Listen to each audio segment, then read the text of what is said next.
Hello and welcome back to Pactolas. My name is Shibu and this is the review of Shaka Ilembe Season 2, Episode 6. We've got a lot to talk about. Let's jump straight into it.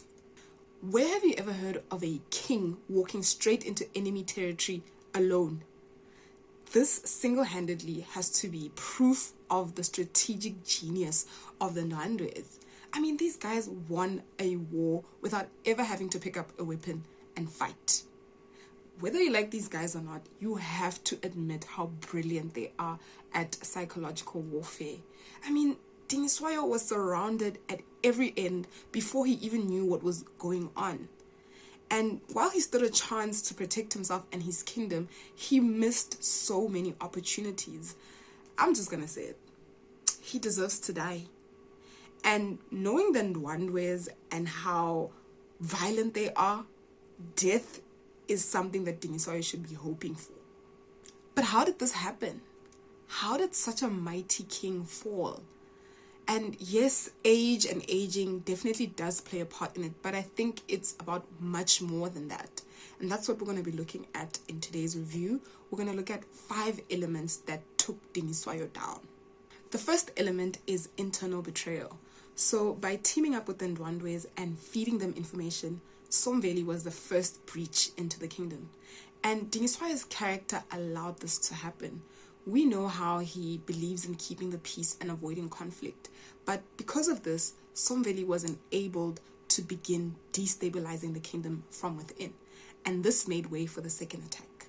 The second attack was strategic infiltration. The Ndwandwe strategy of infiltrating via marriage was brilliant. By sending Ntombazana as a peace offering, they were able to collect Dingiswayo's human essence, which was ultimately his undoing. And this strategy was tactfully played out because they first sent Ntombazana to go and catch Dingiswayo's attention before proposing marriage. And I think this worked for the following reason. Dingiswayo underestimated his enemy and overestimated his own capabilities.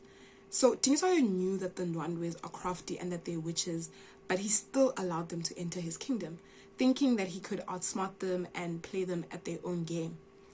This just shows Dingiswayo's arrogance and hubris, assuming that previous victories against the Ndwandwes would protect him now and ensure another victory.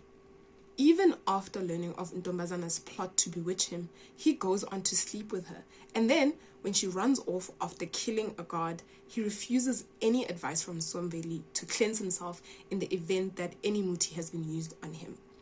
I think Dingiswayo believes that he's beyond being bewitched, and he believed in Ntombazana's love for him, so much so that he continued to march to war.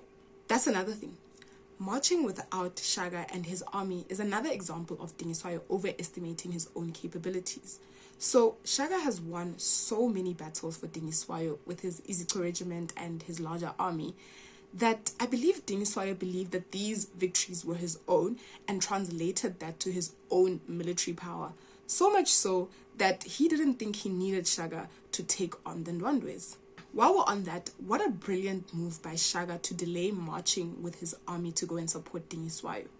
I think this was one of the ways that Shaka was asserting himself as a king in his own right. Yes, Shaka did pledge his loyalty to Dingiswayo and the Mthethwas, but that doesn't mean that he can just be pulled by the nose as Dingiswayo has been doing recently. And that's a nice segue to the next element that took Dingiswayo down, which is that Dingiswayo was ruling with emotion and not with strategy. Whenever a leader allows emotion to override reason, they become vulnerable to manipulation. And Dingiswayo allowed his emotions to dictate his actions in 2 ways. First is that Dingiswayo allowed his lust for Ntombazana to put him at risk of getting bewitched. This guy not only slept with the granddaughter of a known witch, but he did so even after she told him that she was sent to bewitch him. This was his lust doing the talking. Secondly, his decision to go to war with the Ndwandwes followed a clear provocation by Zwide. He doesn't really stop to ask himself why Zwide would do this while in the midst of seeking peace with the Mthethwas and while he's got Zwide's daughter which he could retaliate against. Instead, he allows his emotions to dictate and he walks straight into a trap. And this leads us to the final element that took Dingiswayo down. The final element that took Dingiswayo down was his blind loyalty to the ideal of honor.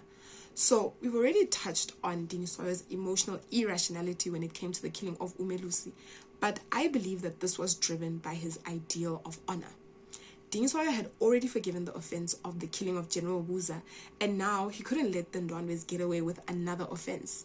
His honor just would not allow it. But he became blinded by it. Somveli's confession of being a traitor was Dingiswayo's opportunity to use this information against the Ndwandwes.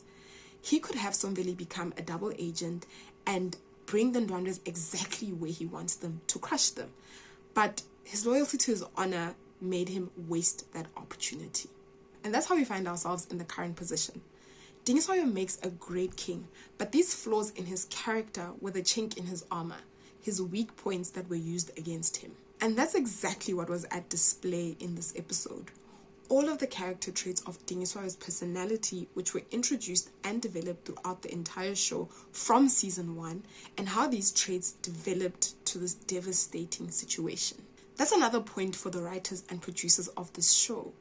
As we've mentioned before, they really respect storytelling, and we can see it in the way that they take time to slowly build up the story and the world of Shaka Ilembe. We can also see it in how they slowly develop characters into people that we can relate to, disagree with, empathize with, and also respect, because all of their character traits are well laid out. One character that earned my respect in this episode was Usomveli. I really did not believe that he had it in him to confess his betrayal to Dingiswayo. Somveli has really come a long way from that entitled brat that we first met in season 1. He has grown from this jealous boy who believed he was owed his father's respect without even earning it, to a well-respected warrior that shows the true honor of a man. I am so proud of Usomveli. And that's where we're going to leave it for the review of episode 6. Man, what a bittersweet episode this one was. I am devastated by the capture of Dingiswayo, and I'm so nervous to see what's going to happen with him. Knowing the Ndwandwes, they could really just torture this guy, make a mockery out of him, and just reduce his legacy to ashes. So yeah, death is really going to be the best outcome for this guy at this stage. I'm also interested to see how Shaka is going to respond to all of this, and whether or not he's going to take his army to war against the Ndwandwes. That's going to be really, really interesting. But yeah, man, season is good. It's entertaining. It's got so much drama. I cannot wait for the next episode. There's also a lot happening there by the Xhosa people, but we'll get into that in another review. That's it from me for today. I'll see you again next week for the review of episode 7. Until then, bye. These words need to be just flowing out of me today, okay? I think that was good. Hey, let's just deal with it, accept it, you know, make peace with it, and move on. Okay. Hey, the sunny. Hey, the sunny. You need to have your wits about you, girl. Aish, wa shapa nto yakho kelwe shine nto yakho. Yeah. Ha. Just kokumo, yeah. And let's try it again. Okay. Yo. Why can't I get it right? Agree with, empathize. Why keep I like empathize? Yeah, shine. I man, proud of you, girl. Do you do that? You did that. Yo. You try it again. You're getting confident. You're getting too confident. Alright. Go Papa gets you somewhere, okay?